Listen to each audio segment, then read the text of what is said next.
after I did yesterday's video with the compost tea, I thought I would show you guys how I make these buckets because they're super simple.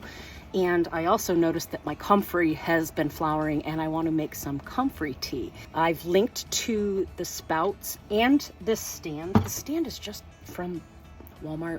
Not that I expect you to buy it through my link, but I wanted you to have the link to the exact one I got in case that's what you wanted. One of the things I have found though is it does not sit on here that sturdy because it's got these little tabs. So I did cut those off. They're not gonna affect. You could probably get a bigger plant stand if you wanted to. I wasn't that concerned about it for the $6 and what it is that I'm doing. I have also linked to these on Amazon, so you can get the same ones if you want to. You want to make sure you get a drill bit that matches. This is a 5/8 drill bit. You want to go as far down as you possibly can because you want to be able to get everything out of your bucket. See how easy that is? A washer for each side to help secure it. These are just to help block up any holes. Now I'm going to go on the inside, put the other washer. I'm going to tighten it with this plastic bowl. Looking good. I don't see any leaks. Let's test it. Yep. I think I'll stop because I gotta go harvest the comfrey. A really quick and easy DIY to put a spout on a 5-gallon bucket.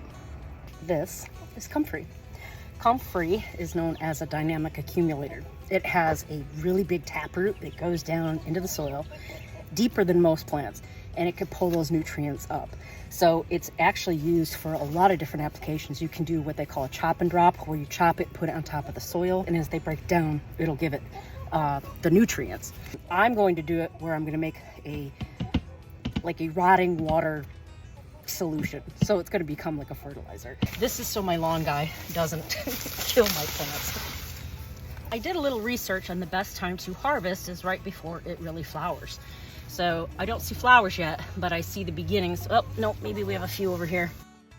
Really, I think you can harvest at any time. I think this is just the best time to do this.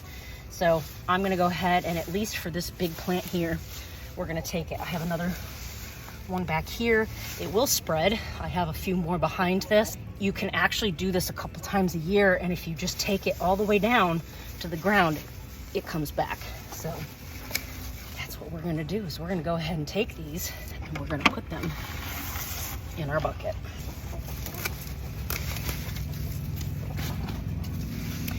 Actually, you can do this with a lot of different plants. This one is just known for this. It's good for this. Nettles is another one that would be really good for this. You can actually do it with any weeds and it'll extract some of the nitrogen out.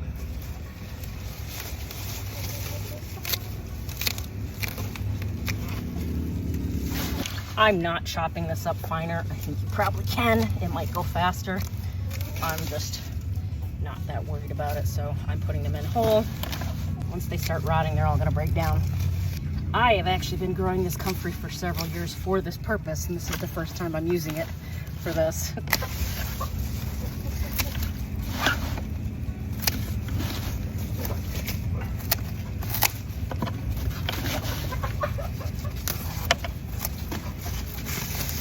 Got 2 more coming up there. This is what comfrey looks like. I got my plants from a friend. It is kind of hairy. It has these big broad leaves. And you saw what some of the flowers were looking like as they get bigger. In fact, this plant's probably perfect. We'll take these 2 plants as well. We'll cut them to the ground and then let them grow back. Several plants worth in our 5-gallon bucket. I've basically filled it as much as I can. And yeah, we'll see how this turns out. Hopefully this lid will sit on here so that it doesn't stink too bad. It might when we take it off though.